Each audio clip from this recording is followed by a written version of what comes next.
If you guys have club championships coming up or you have club match plays coming up, this is the video for you. Now, as we move later into the season, it's important to understand that through these matches and through the sequential part of club championships that there's going to be some pressure involved. Maybe even if you're playing in your net match play or you're playing in your net championships or your club championships, whatever the case may be, I'm going to give you guys my top 5 tips in order to make sure that we maximize that championship. So let's use the example of club championships that are coming up at your golf course. So one of the things that the golf course is going to do is the first thing they're going to do is they're going to make the golf course play firm, fast, most likely, and they're going to make it very challenging. And the conditions are going to change from what you've been used to using over the course of the year. So if you're used to playing at a golf course that is very wet, they're probably going to dry it out. If you're used to playing at a golf course that has greens that are running at a 9 or a 10, they're probably going to bump them up a couple stimps on the meter. So it's important to learn how to adjust to that. And usually the golf course gets it ready within a couple weeks to about a week worth of time before club championships in order to get the golf course playing in a condition. So the best thing that you can do is familiarize yourself with the greens. That's going to be the biggest thing. And that's going to be tip number 1. So if you guys are normally used to playing on softer greens, they're probably going to firm up the greens just a little bit in order to make them faster, okay? So it'll be important for you guys to spend probably about 90% of your practice on short game because they're going to be manipulating the grass. They're going to be obviously making it firmer. They're going to be making it faster. Putts are going to start breaking more. Putts are going to be going faster down the hill. They're going to be going a little bit faster up the hill. You probably won't have to feel like you're hitting it as much. So making sure that you're adjusting to that is going to be very, very valuable. So making sure that you're adjusting for speed is going to be the biggest one. So make sure that when you guys are practicing leading up to club championships, make sure your putting stroke is dialed and make sure your 5, 6, and 8 footers are in good alignment with speed because that's going to be the biggest determining factor when it comes to holding more putts, in my opinion. Although line is very important, speed is going to be one of the biggest things to do, or at least to work on, to make sure that you are maximizing what you can control on the greens. The second thing we're going to talk about is obviously ball striking. So if you're going into club championships and you're looking to study the night before the test, or you're looking to do the best you can because you haven't been focusing on that much work, or maybe you are focusing on that much practice leading up to club seas, you want to make sure that you have something to rely on. Normally, for most players, the opening tee shot is going to be the hardest thing, and it's going to be the equivalent to whatever you would watch on the PGA Tour, right? Nerves are high, palms are sweaty, so on and so forth. You want to try to have something that you can revert back to make sure that no matter what it is, it gets forward and it makes sure that it's moving in the direction that you want. So as an example, for me, I like to make sure that I actually move the ball right to left with 90% of my clubs. I'm a righty, so I like to draw the ball. Now, with driver, I like to make sure that I fade the ball. So if I was to hit driver off the first tee of club championships and it called for that shot, I would make sure that I would slice or cut the ball 20, 30, 40, even 50 yards worth of movement. The reason that we want to do that is because it's a predictable flight. Even though it looks ugly in the air and it's got a lot of movement one way or the other, it's important that you pick a shot shape that you know it's going to move 90% of the time. It's going to move in the direction that you want, and it's going to move a lot. So if there's trouble on one side of the hole, what I would do is I would start it away from the trouble or start it at the trouble if I'm trying to hit a fade, and I would start at the trouble and make sure that it moves 20, 30, 40, even 50 yards moving from left to right so that I can rely on that opening tee shot being very safe, or even if I'm missing it in the right rough, at least it's in play. So make sure when you're focusing on ball striking and you're leading up to club C's or you're focusing on your match plays, you want to make sure that opening tee shot, you get off to a good start, okay? And how you get off to a good start is make sure that you focus on ball striking. So make sure that you have one predictable shot shape over the course of your round. Don't try anything that you've tried outside of what you've been practicing with over the course of the year. You want to make sure that if you draw the ball 90% of the time, don't try and fade it. Don't try and hit a knockdown fade. Don't try and hit a knockdown draw. Just hit your normal shot. Adjust clubs accordingly. Take more club, take less club, whatever the case may be, but don't try and manipulate your ball flight, especially under pressure and especially when you haven't been practicing it. Tip number 3 for club championships or net match play is going to make sure that you are well nourished and well slept. So I've seen too many times, I've seen guys come into matches exhausted, they're underslept, they're dehydrated, and maybe they got on a bender the night before, whatever the case may be, but making sure that you have slept a good 8 hours a couple nights before in a row leading up to that event. Make sure that you're very well hydrated and that you're very well nourished. This is a very, very overlooked aspect of what happens in these championships, because what you can do is your cognitive ability to make decisions is going to be at a greater level of frequency versus if you are dehydrated, underslept. You're going to make more poor decisions subconsciously. So if you're properly hydrated, if you are making sure that you're well slept and that you have a good amount of energy leading into the event, you're going to make better decisions, because as we all know, golf is a very mental sport. So you're focusing for 4.5 to 5.5 hours straight. There's not really any room to like, oh, I can take this shot off, I can kind of lackadaisical through this. Every single shot matters, and every single shot requires the utmost amount of focus. So you have to make sure that when you guys are trying to focus on this, you want to make sure that you can control what you can control. The elements are one thing, but making sure that you're well slept, well hydrated, and well nourished, and making sure that you have food out there on the golf course.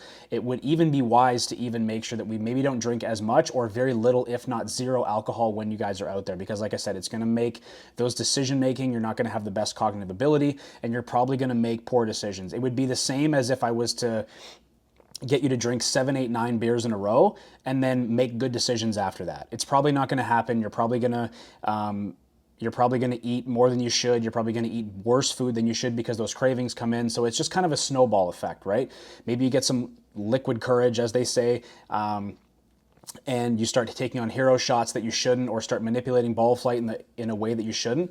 The big point to take away here is making sure that you are focused on staying hydrated, nourished, and making sure that you're well slept. Now comes into the tactical stuff. So when actually playing a match play is significantly different than stroke play. So tip number 4 is going to be making sure that we are playing the long game and we are playing the man versus playing with stroke play. So if you're playing in a match, you have to understand that what you do is a direct reflection, or should be a direct reflection, of what your opponent does. So as an example, just because he's pulling driver or just because he's been making an aggressive play does not mean that you have to do the same.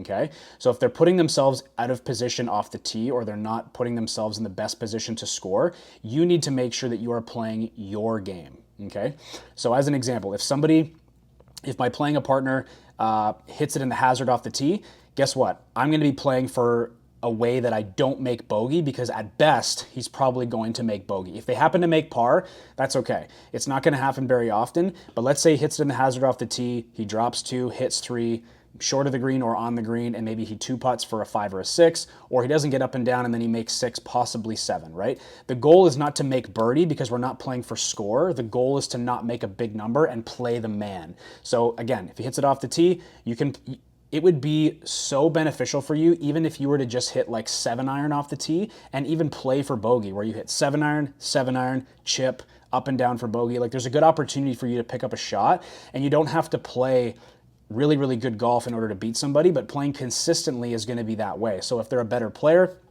obviously you want to make sure you account for that, right? Hitting the big parts of the fairways, hitting the big parts of the greens, but the biggest thing is avoiding the big miss when it's coming into the greens, and especially off the tee. So let's use the example of coming into a green and you guys are going at the same flagstick, you're in the same spot in the center of the fairway, you're 150 yards out, and the pin's on a back right, and if you miss the pin right, you're in the rough, there's not much trouble, but it's very short-sided. So the statistics of getting up and down from a short-sided shot is going to be far worse than being able to be either putting or missing the green entirely to the left. So let's say, as an example, your playing partner goes for the flagstick, it takes a bad bounce or hits it right at the flagstick, and it doesn't end up where it needs to, and then he's short-sided. The amount of times he's going to get up and down does not supersede the amount of times that you're going to be able to get up and down or 2-putt from where you are. So there's not really a sense of hitting it right at the flagstick unless you absolutely have to. And because it's match play, losing a shot, that's okay, because in worst case scenario, you're losing the hole, which is also not the end. However, it does come into play when, because you only have 18 holes, we only have 18 mini battles of what's going on with that. Okay, so getting off to a good start is very important, and winning the first hole is very, very important. If there's a way, if you guys have looked at Ryder Cup stats, I think it's over 70 to 75% of the time that match ends in whoever wins the first hole. So if you can get off to a good start and make sure that you win the first hole and not make these big mistakes, you're playing the man, you're not playing the golf course, and you're not playing and you're not playing for strokes. So it's important to understand that score completely goes out the window. If somebody hits it in the fairway, that's the goal. Just hit it in the fairway. You don't have to make sure you blow it 50, 60 yards past them. You don't have to get really aggressive. You just have to make sure that you play your own game, play your own shot shape, and make sure that if he hits one out of bounds or he puts himself in a bad spot, that you're playing for lesser of that big number that he or she is going to make. Now, everybody's favorite, gimmies. So when it comes to match play, more often than not, you're going to see guys hit putts back, give putts, so on and so forth. First rule of thumb is to make sure that you're very, very clear in how you do that. So make sure, hey, that's good, pick it up. I always like to say pick it up versus that's good, because some guys misinterpret that's good as like that's a good putt. I know that happens a lot in match play when guys are like, oh, that's good, as in like that's a really good putt. Some guys mean it that's good as in pick it up. I always like to say pick it up, or I personally walk over, toss it back, hit it back, pick it up, throw it to them, whatever the case may be. I want to make it very, very clear. So there are some strategies in relation to giving all of the putts in the beginning of the match and then having them try to make it coming down the stretch in relation to 2 or 3 feet. In that sense, if it's a good enough player, I would probably give them a 3-footer like 90% of the time if it's a straight putt. If it's a slider and there's a lot of speed involved, I probably would make them putt it every single time. Okay, so if you play a very, very flat golf course and they're a decent player, out of respect, I would just probably hit it back. However, there are going to be opportunities over the course of the match where you're going to be making them putt it, or you're going to be giving them the putt. So, in my personal opinion, I don't really stick to any one strategy. It all depends on who the player is. If they have a really good putting day or they have a really good putting stroke and they have a really good putting day out of the first couple holes, I'll probably start giving them a few putts if they're inside of like a specific grip length of a putter. Like I'm not going to make them putt a 2-footer. Like that's just not the way that I would like to win and or lose, whatever the case may be. If it's a little bit outside of that and there's more than like half of a cup worth of break, I'll probably make you putt it every single time. Okay.